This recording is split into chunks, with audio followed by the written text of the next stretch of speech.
Om.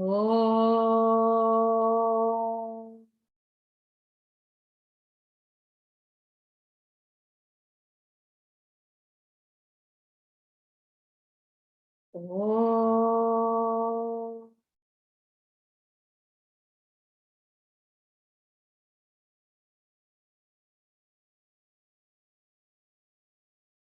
Om.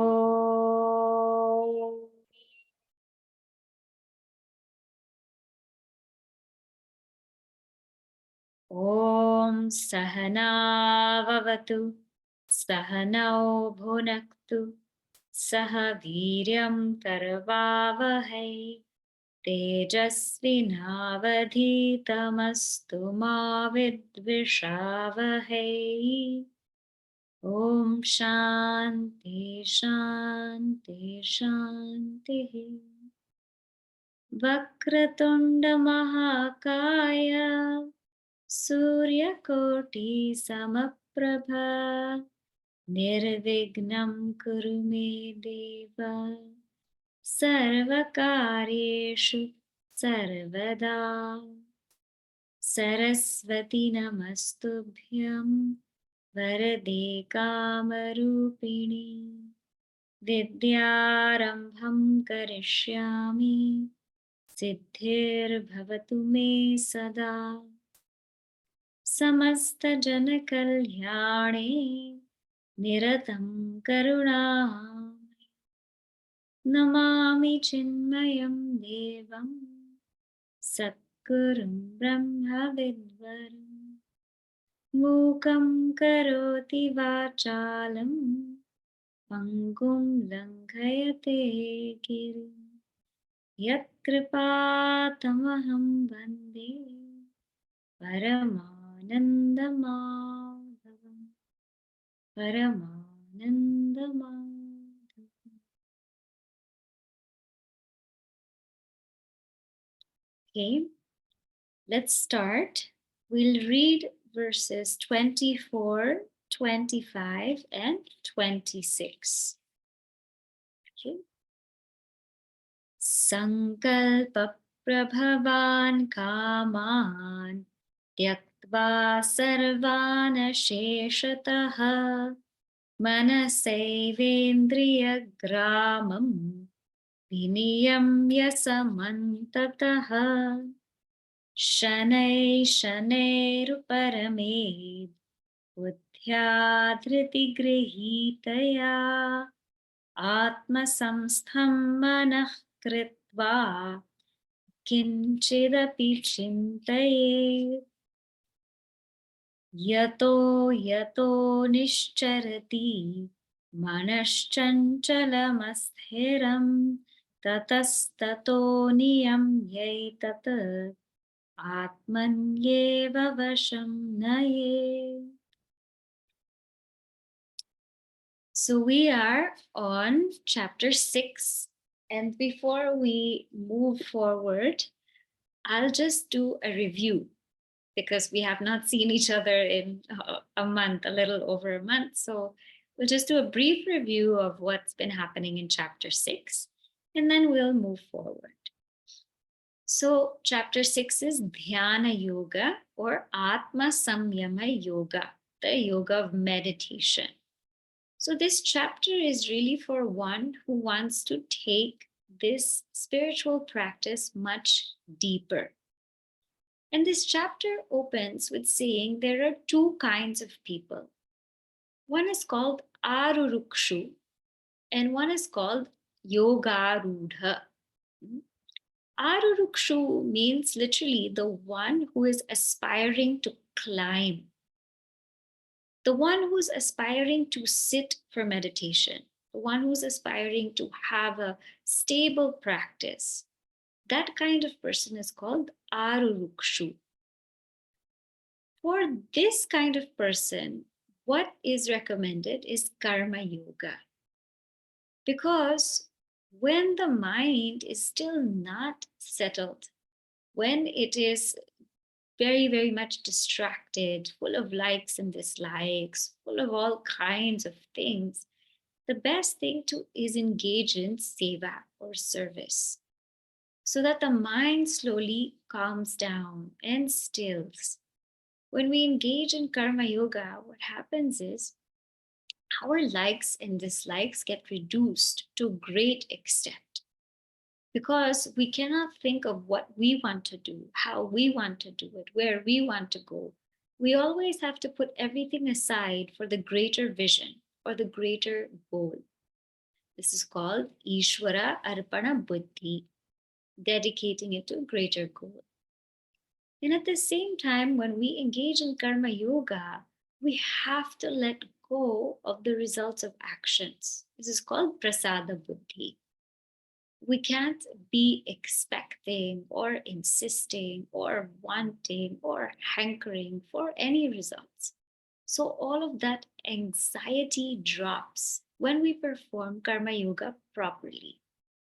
So Arurukshu is the one who's aspiring to meditate, but before actually having a proper meditation practice, one should be perfect in karma yoga. Perfect in karma yoga in the sense that selfishness has reduced to a great extent, and worry and anxiety has reduced to a great extent. If these two things, selfishness and worry, anxiety, have not reduced to a great extent, meditation will be challenging.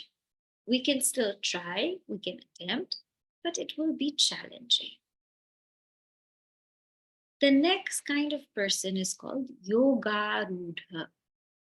Yoga Rudha means the one who's ready now to climb into the meditative seat, because their mind has become steady, free from that selfishness, such likes and dislikes, and free also from hankering, wanting, insisting. Somebody who's yoga rudha is somebody who has a very calm presence. So they don't get disturbed or perturbed right away. This kind of person can easily sit. Then Bhagavan Krishna goes on to say how they should sit, for meditation. So in a proper place, space, very clean space in the area of our house, one that we use all the time. So the same place all the time, the same time all the time, preferably in the morning. So that way the mind is absolutely fresh. And with our own asana, not something that's too high, not something that's too low, but just right. And the way we sit also, Bhagavan Krishna has explained that our neck, our shoulders, our back, our head, everything is in a straight line. So no shaking, no rocking, everything is in a straight line. And that posture which we sit in should be stable and comfortable to us. So whether if we're sitting on a chair, that's also fine, but try not to lean on the chair. And if we're sitting on the ground, that's also fine. Try to be stable and at ease. So it's a posture where we can sit for 30 minutes, 45 minutes without much trouble. And when we're able to do that, then we start to get established in our own asana. That in itself is a struggle to get established in an asana, to sit at least for 30 minutes without movement, meaning without even scratching the head or looking here, looking there, or shaking the leg, without any of that. If we're able to do that, then slowly we're developing our asana. So Bhagavan Krishna explains all of this. Then he says, why is it important to meditate? Why can't we just forego this practice? If this path is the path of knowledge, it's the path of inquiry, and it is about inquiring into who we are. And what if we understand? We clearly understand that I'm not this body, not this mind, not this intellect. I am this pure self. And I am this awareness, this Sat Chit Ananda. What if I clearly understand this? that is fine. We can understand it, but we don't necessarily abide in it. We don't necessarily manifest it in our daily living. And this is because of our deep-seated vasanas. We have deep-seated vasanas, which we need to cleanse. And vasanas are such things that are in our subconscious. They're not like in the surface level of our mind. So it's not that easy to clean. When you're cleaning your kitchen sink, right? You're cleaning it and you can just clean on top. But if you have to clean in and through, you have to take that, I don't know what you call that, but you have to take it out and you have to go in very, very deeply and clean every single aspect of it, right? You really have to go underneath and clean everything. So like that, with the mind, the vasanas, regular just sitting, watching our breath is not going to clean our vasanas. It needs like a deep kind of surgery. And that deep surgery is this practice of meditation. Through karma yoga, some vasanas can be exhausted. And through bhakti yoga also. But this vasana, which is of the nature of I am the doer, I am the enjoyer, I am the ego. This is a very subtle vasana. That kind of vasana needs to be cleansed in meditation. So that is why the practice of meditation. And so here, Bhagavan Shri Krishna says, it is necessary so that we are able to abide in this knowledge. We are able to manifest this knowledge. And he also goes on to explain that those who take this path seriously, or who are able to go deep within themselves and establish themselves, they get the highest gain. They gain the highest gain. There's nothing higher than that. The kind of bliss that they actually experience is unparalleled. And so much so that the heaviest of sorrows don't shake them. So they could go through death, they could go through accidents, destruction, all kinds of things. But the heaviest of sorrows, it doesn't shake them, it doesn't touch them. They're able to live life completely peacefully.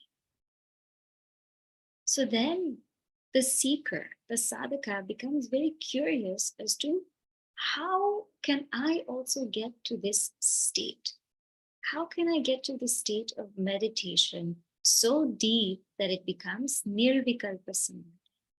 It becomes this kind of samadhi wherein there are no more thoughts. There's no more meditator who is meditating, and there's no more active meditation. There just is the self. The self alone remains. Nirvikalpa, without any distinction. How can I get to that state? Bhagavan Krishna says, it starts first with renouncing our sankalpas. And that's where we are in verse 24. This is what we've seen last time. We will just review so that we all get into the mindset of chapter 6, because we've been away from it for so long. In verse 24, chapter 6, he says, these desires, kaman, which are sankalpa prabhavan, which are born of sankalpa, tyaktva, sarvan asheshataha. First of all, renounce those sankalpas. Sankalpas means this imagined joy in an object, in a being, in a circumstance. Our imagination makes us crazy. We imagine that there's going to be joy in a certain experience, whether it is travel, whether it is watching a movie, whether it is going out. We imagine that there's going to be a certain joy that we get. And when we actually experience that, we realize that the joy is so limited, and we try to find out where is that joy, and want to experience more and more and more so we can feel that joy, actually feel that joy.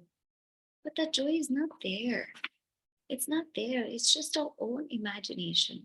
We're just imagining that there is joy in doing this certain act.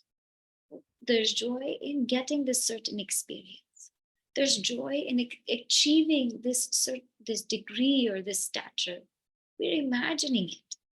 And when we achieve it, when we experience it, we realize it's not there. And then again, we set forth. So this kind of imagination, this false imagination, it takes us on a whole ride. And so the first thing to do is let go of that and understand it's not there. That joy that we're seeking, it's really not there. It's really not there. And in that, to this, regard, I think I had mentioned to you this Karika from Mandukya Upanishad, that if I'm able to see sorrow or see the limitations of something, I can pull myself away from it. The minute that joy, that imagined joy, I see it in something, I see it in a person, in a circumstance, in an experience. The minute I feel like, if I get this, I'm going to be joyful, think for a moment. Think about the limitations of that object or that experience. And then we will understand, like, there is really no joy there. There is really no point in getting that. There's really no point in doing that. Just think for a moment before we start to pursue it, because when we start to pursue all of these desires, it takes so much time, so much energy, so much effort, and it takes us away from the goal. So seeing the defects in that, seeing the limitations of that, push yourself away from it. Dukkham sarvam anusmritya. Push yourself away from it. Or the other extent is see that that itself is consciousness. So let us say a very, very simple, basic desire. I have a desire for a chocolate, let us say. That very desire is illumined by consciousness. That very chocolate, sweet, whatever it is illumined by consciousness. So this desire, this object, both in itself are just consciousness. What am I driving myself crazy for? This gain, this position is consciousness. The act of gaining that position, that is also illumined by consciousness. It is nothing but consciousness. Why am I chasing consciousness? So when we think about life this way, that what are we actually chasing? From one standpoint, we can look at it as things that are so limited. From the other standpoint, we can see that it's just consciousness. And so we let go of these sankalpas, these false imaginations. And having let go of all of them, sarvan asheshataha, all of them, through manasa, through our understanding, our vichara, then what we do is we restrain, viniyamya indriya gramam. We restrain the whole group of senses in the mind from all sides. And when we're able to do that, mind is not going out anymore because there's no more imagined joy. Shanehi uparmet. So the first step is renounce those sankalpas, renounce that imagined joy. Second step is slowly go within. And in this process, we talked about the steps of meditation, right? It's not like you can just close your eyes and meditate. That doesn't work that way. We have to get ourselves in the mood. And with everything, when we go to exercise in the gym, first we have to warm up. First we have to warm up slowly, stretch properly, and then we can exercise. Or even in yoga asanas, first we have to relax, breathe, and then slowly get into the exercise. So everything starts gradually. Shanehi, shanehi. So first, we relax our body. Get the body to be absolutely still. Get the body to be absolutely still. Then we relax our breath and get the breath to be still. Not breathing heavily or irregularly. Just get the breath to be still. Then we relax our mind, meaning our mind must be going through all of so many thoughts. So many thoughts must be there. Let go of all of those thoughts. Let go of all of those thoughts and remain as the witness of those thoughts. That coming and going, that explosion of all thoughts, all different kinds of thoughts. Stop writing them and just witness them. Just witness them. And then after that, slowly, slowly, the thoughts die down because the thoughts only have power when we give them attention. So remember this, that the power of thought is in the power of attention that we give it. So the minute a thought comes, if we keep thinking and thinking and thinking and thinking, we're going to fuel that thought. We're going to fuel that thought. But the minute a thought comes, if we withdraw and remain as a witness, the thought dies. So thoughts get fueled by that kind of attention that we give it. So in that seat then of meditation, withdraw the attention from the thoughts and remain as the witness gradually.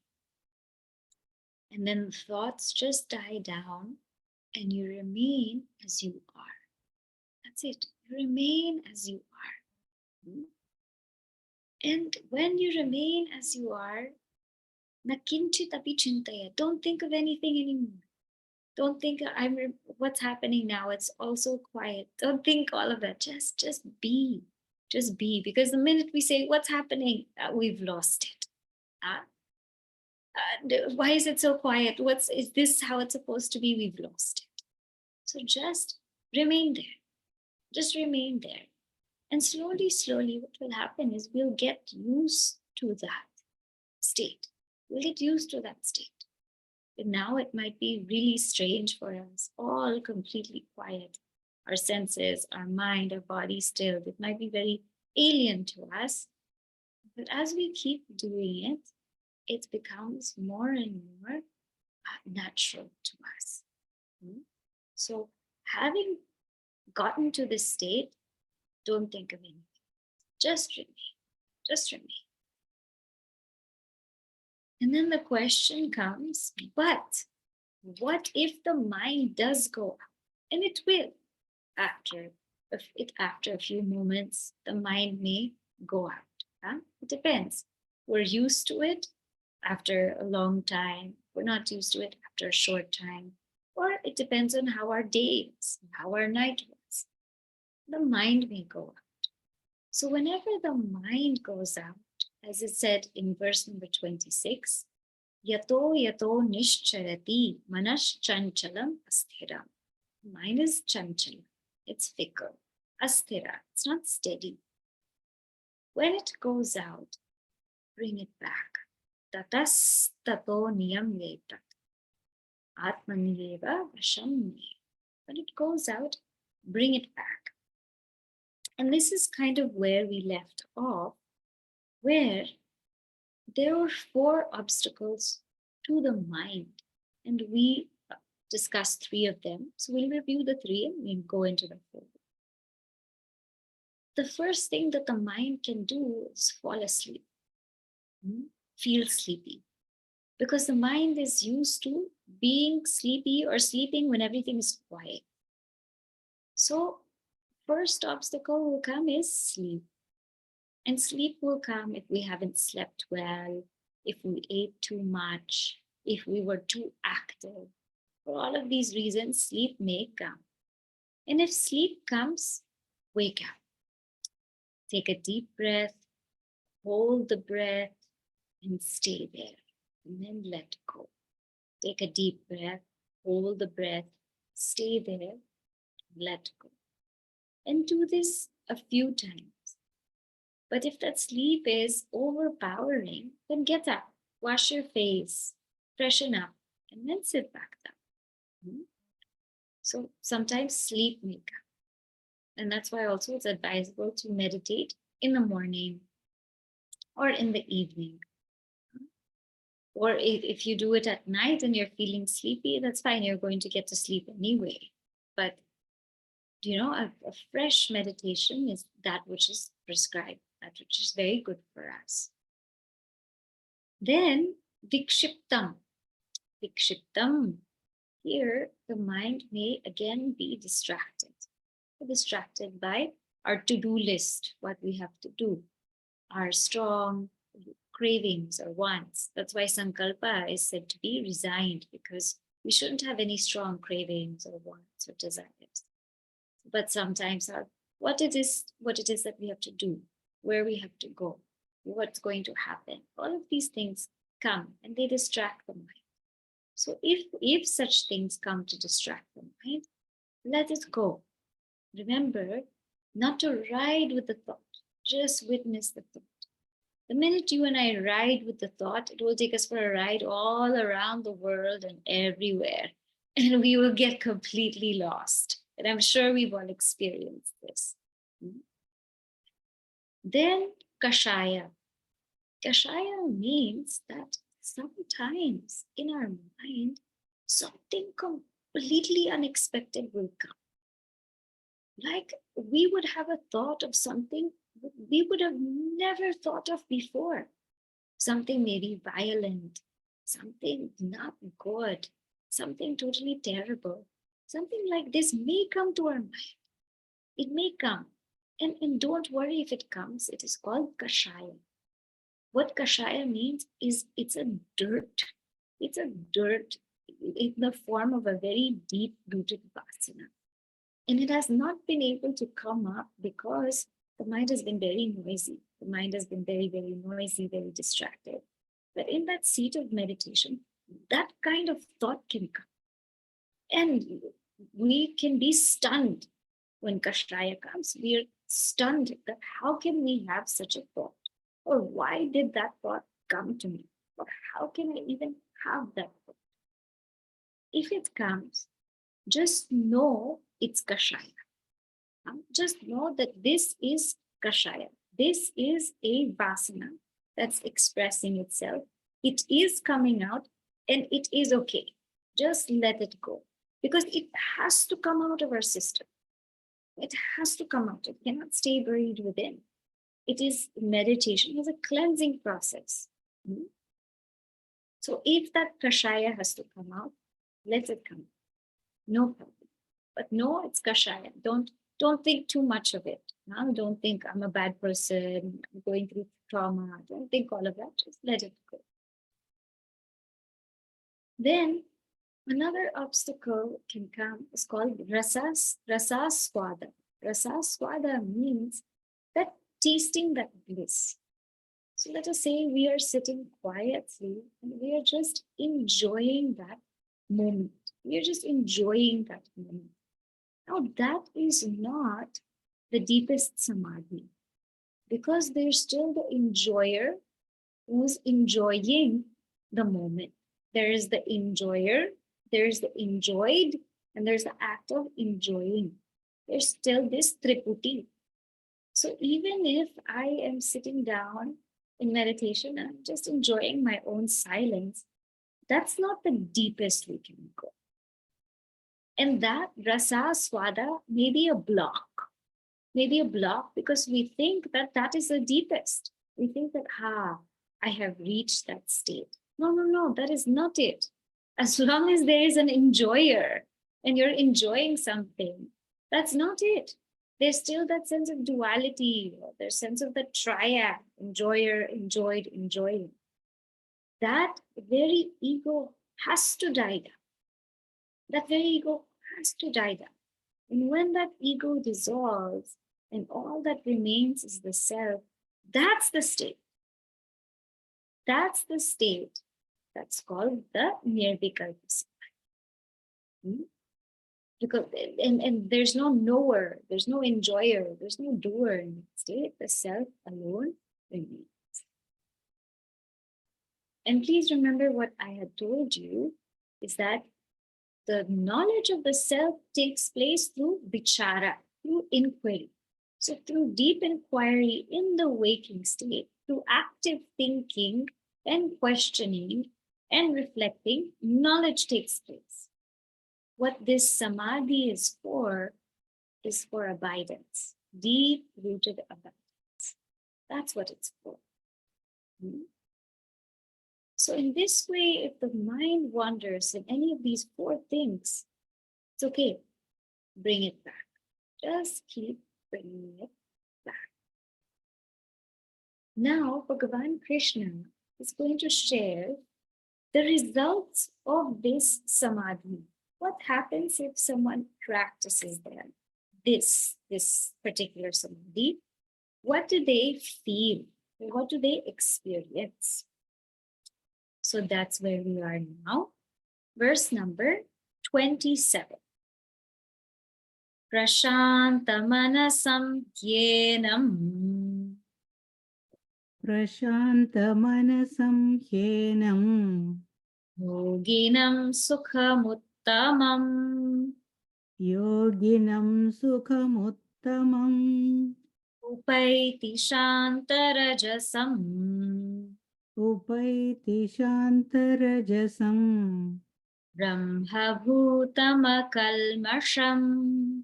Brahmabhutamakalmasham. Prashantamanasam hyenam. Yoginam sukhamuttamam. Upaiti shantarajasam. Brahmabhutamakalmasham. So here, this verse is very beautiful because it says that sukham, that bliss attains the yogi. Huh? Not that yogi attains bliss, but that bliss actually attains the yogi. So very, very beautiful. That bliss just comes to the yogi. So here, sukham uttamam. Sukham uttamam means that supreme bliss, yoginam upaiti. It attains the yogi. Huh? And how is this yogi? This yogi is Prashanta manasam. Prashanta manasam means one who has a very peaceful mind. But there's a deeper meaning we will see. Shanta rajasa, whose passion is quietened.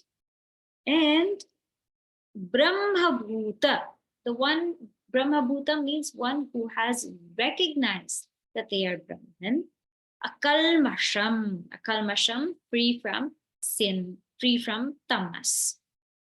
So supreme bliss verily comes to this yogi. So to this yogi, supreme bliss comes, whose mind is quite peaceful, whose passion is quietened, who's free from sin, and who has become Brahman. So first, let us see this yogi. So which yogi are we talking about? This yogi means the one who is practicing yoga. And yoga in this chapter, for the most part, means meditation. So this yogi, first we'll take Akalmasham. Akalmasham literally means that the one who is free from dirt. And the dirt that we're talking here is this dirt of tamas, this dirt of inertia, this dirt of just inactivity and dullness and not wanting to do anything. So the yogi is free from that. And Shanta Rajasam, whose Rajasic tendencies have been Shanta, have been quiet. So this yogi doesn't anymore have this vikshepa, this distracted mind. Nowadays, this is what we all have. We all have this distracted mind where the mind is going here, there, everywhere. And it can't stay in one place. And it's so sad because our attention span has become so low, right? But this yogi has been practicing so that distractedness has gone. And therefore, the yogi has become Prashanta manasam. Prashanta, so not Shanta, Prashanta manasam means that the mind is now able to dissolve in the self. Because if you remember, I told you about the 5 states of mind, right? Kshipta means that which is distracted. Mudha, that which is in inertia, which is dull. Vikshipta, occasionally distracted. Ekagra means that which is single pointed. And niruddha, that which is absorbed or dissolved. So before the mind can actually be dissolved in the self, it has to reach that single pointedness. That focus actually turns into absorption automatically. Whenever we're focused on something so intently, so deeply, we get lost in that thing. Like a singer, so focused on their music, they get completely lost in the song, right? So this Prashanta Manasam is to say that because there's no more tamasic tendency, because there's no more Rajasic tendency in the mind, now the mind is able to single pointedly focus and get absorbed in the self. And when one gets absorbed in the self, Brahmabhutam, Brahmabhutam becoming Brahman means we are already Brahman. It just means remaining as ourself.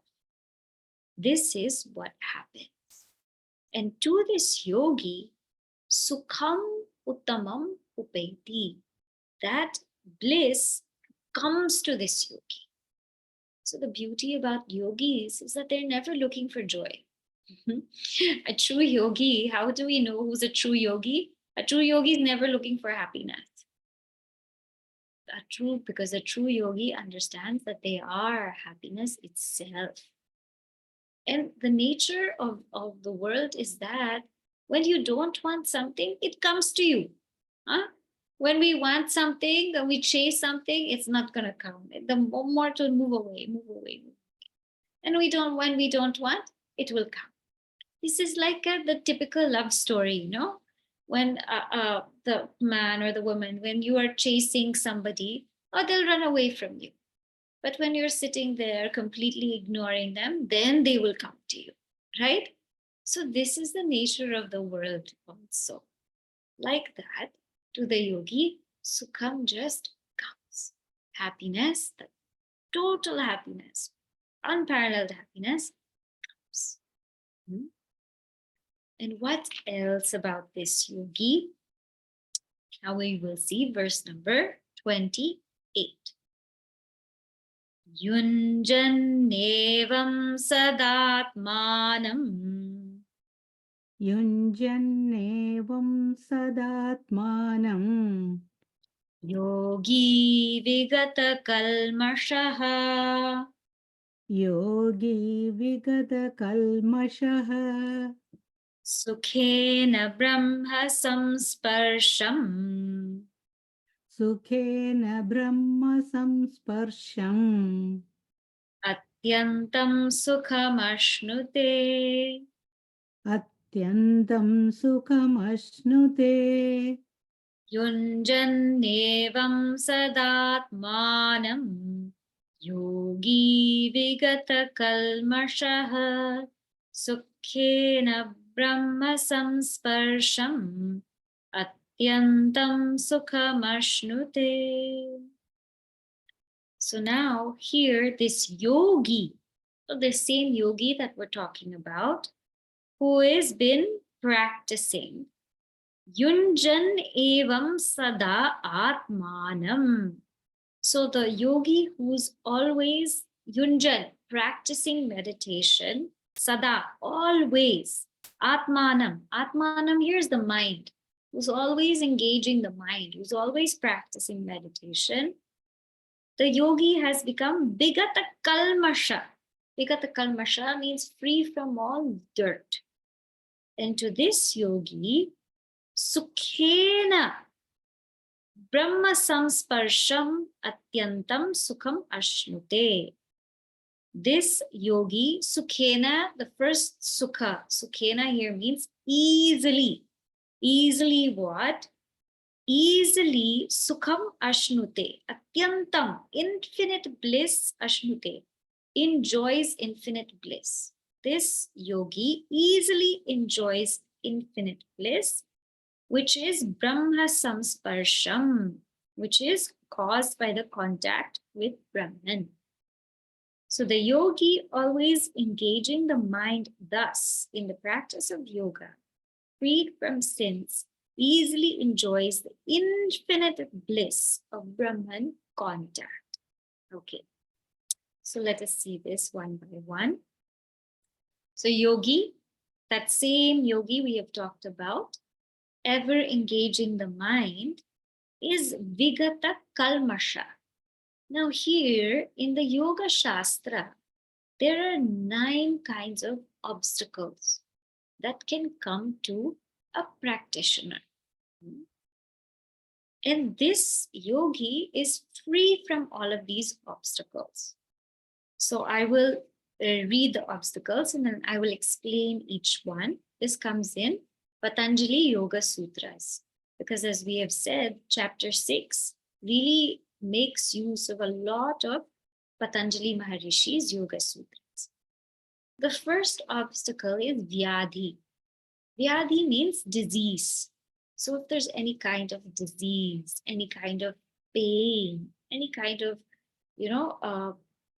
discomfort that the body is going through, or even the mind, that becomes an obstacle for the meditator because one cannot sit still. So the minute that we cannot sit still, that itself is an obstacle. That itself is an obstacle. So vyadhi, disease. The second one is sthana. Sthana means the inability to practice. That one, for some reason, one is not able to bring themselves to practice it for whatever reason. They're too busy, they're, going here, going there, they're just unable to practice it. Third one is samshaya. Samshaya means doubt. Doubt is there's doubts about their practice. Should I do it this way or should I do it that way? Should I meditate like this or should I meditate like that? Should I think about this image or that image? So because there's so many doubts on how to do it, then that person is not successful. Because whenever we have a doubt, we stop. It is like a stopping point. We're not sure here or there. And then what we end up doing is we try all different things, but we're not getting deep into anything. So somebody who has doubts in their practice, that's also an obstacle because we can't go deep. We're doubting and we're trying too many things. Then pramada. Pramada means procrastination. This kind of thing that I will do it, I will do it, I will do it, but we never get around to it. Or I'm traveling now, so when I get back, I'll do it. But when we get back, we don't do it. Or I have all of these things, after 2-3 days, I'll do it, but we don't. So this kind of procrastinating and pushing it back, that's called pramada. That's also a big obstacle. It just shows that this is not so important to us. And that's why we keep delaying it. Because we always delay things which we don't want to do, which we don't think are important, right? So that is pramada. Then the fifth one is alasya. Alasya is laziness. So laziness is worse than pramada or negligence because laziness is, I'm just not going to do it. I'm too lazy. We're too lazy to do it, and we end up making all excuses up to justify our laziness, right? So maybe it's not the time for me now, or let me try this first, or let me try that first. we create so many excuses just so that we can get out of our meditation practice. Alasya. Then avirati. Avirati is a sixth obstacle. It means that we have a deep longing for a certain object or certain thing. When we have a very deep longing for a certain object or a certain thing, we will not be able to sit. It's a great obstacle because all of our energies will only think about that. We will not be able to go within. Then 7 is Bhranti Darshana. Bhranti Darshana means an erroneous vision, an erroneous way of seeing things. So let us say we are sitting down in meditation and we are thinking of the self, and we feel like, that's it. We feel like that which I thought of is the self, or we saw a light and we said that is the self, or we heard some vibration, we say that is the self. So Bhranti Darshan is all kinds of erroneous notions of that Atman. Then we have Alabdha Bhumikatva. Alabdha Bhumikatva is the same thing that I spoke about earlier, is that we are not able to get to a single pointed state. We're not able to get our mind to a focused state, to get absorbed in it. It is just not getting past the distracted state. And sometimes this could happen. It is just totally distracted. So what's good to do with the mind is in that place, where it's totally distracted, totally going here and there. Calm it down through yoga asanas, calm it down through breathing, or take a shower, or go for a walk. Do something physically, a physical activity that will first calm the mind. Then sit down. Because like this, if the mind is too restless and we sit down, it won't work. It won't work. So first is just get that mind completely calmed down. As I told you earlier, many times, they say in meditation practices today, we see they say meditation is to calm the mind. But for us in Vedanta, meditation is after the mind is calm, right? So our meditative practice begins when the mind is calm, because when the mind is calm, then we can go beyond the mind. So there, alabdha bhumikatva. And then the 9th obstacle is anavasthitva. Anavasthitva means we fall away from a certain plane. Means that we're in a certain state and we are very steady there, then all of a sudden we fall from it and we get back up. Inevitably, we will again get back up, but this means like we're not able to stay in a state long enough. Let's say even if we are focused and our mind got absorbed, we're not able to stay long enough, and it totally just falls away from that state. So in this way, a yogi is somebody who is able to get through all of these obstacles, or who has been able to remove all of these obstacles. And that's why the yogis vigata kalmashaha. And because the yogis vigata kalmashaha, what happens is sukhena, very easily, ashnute, very easily, this yogi enjoys this sukham, which is atyantam, this bliss, which is atyantam, means unparalleled. It means it's beyond any desha kala vastu, any place, any time, any object. It is this bliss that we cannot even explain. It's that infinite bliss. They experience this kind of bliss. Experience meaning not as an object, but as their own selves. They experience their nature as this infinite bliss. And it is described as Brahma Samsparsham. Contact with Brahman here only means that they are one with Brahman. This is just to say that there's no necessity of any contact with the world, of any want, desire for the world. There's no necessity for even any appearance of the world.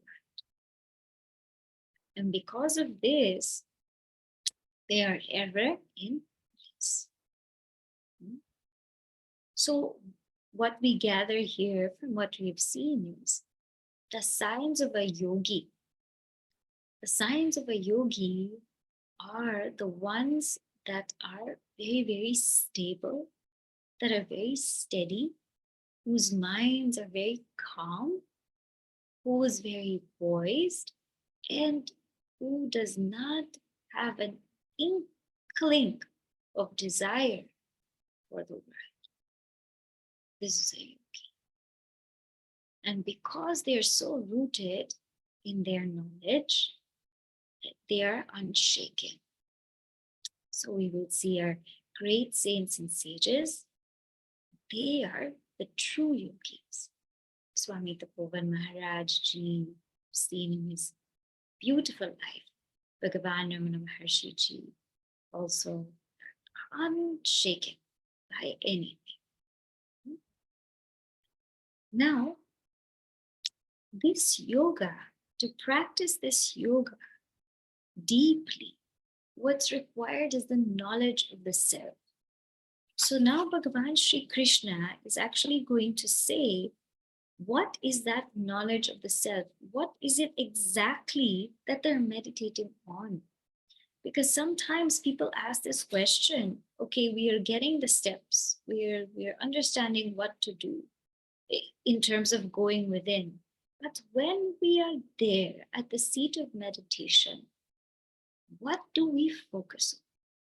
What exactly do we think about?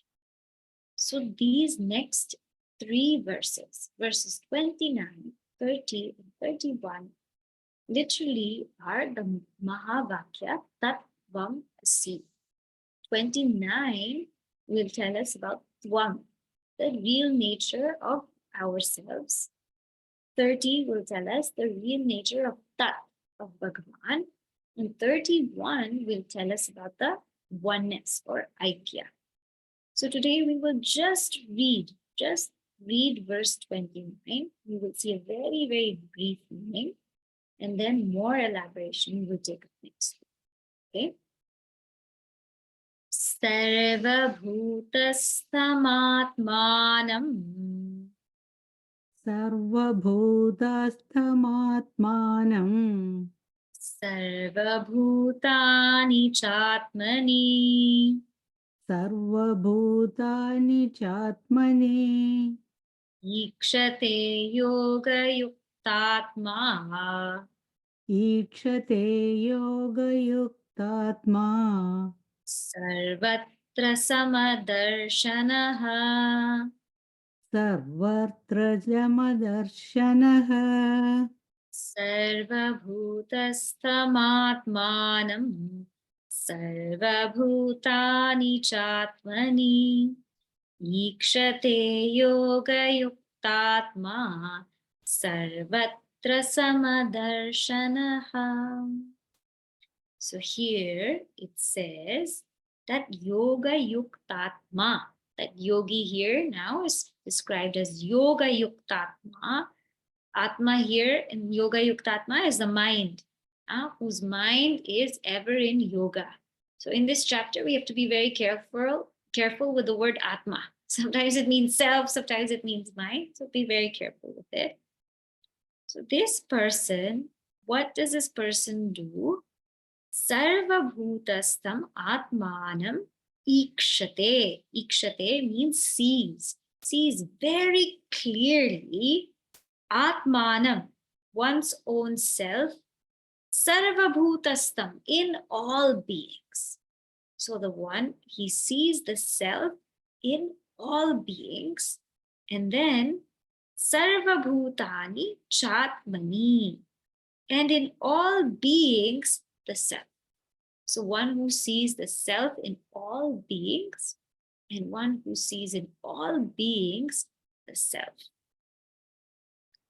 Sarvatra samadarshana, the one who sees the same self everywhere. So with the mind harmonized by yoga, he sees the self abiding as all beings and all beings in the self. He sees the same self everywhere. So when we sit in meditation, what do we think about? We think about that same self, which is in every single being, and how in all beings there's actually only one self. More of what this means we will take up next week. Okay? So for now, I'll just leave you with this thought that now we're beginning a new year. New year, it's starting January, and it's a new phase of life. Spend some time in quietude. Just every day, whatever little time we have left, whatever little time we can make, spend some time in quietude. Even if we've never sat before for meditation, even if we've never done it before, just sit. Just sit. Start getting to this habit of sitting quietly. Even if it's for 2 minutes, 3 minutes, 5 minutes, get in that habit. And slowly, slowly, we will feel that we actually enjoy this. So just start getting into that habit in the morning, especially in the morning. Okay? Stop here. Om Purnamadav Purnamidam Purnat Purnamudachyate Purnasya Purnamadaya Purnameva Vashishyate. Om Shanti Shanti Shanti. Harihi Om Shri Gurubhyo Namaha. Harihi Om.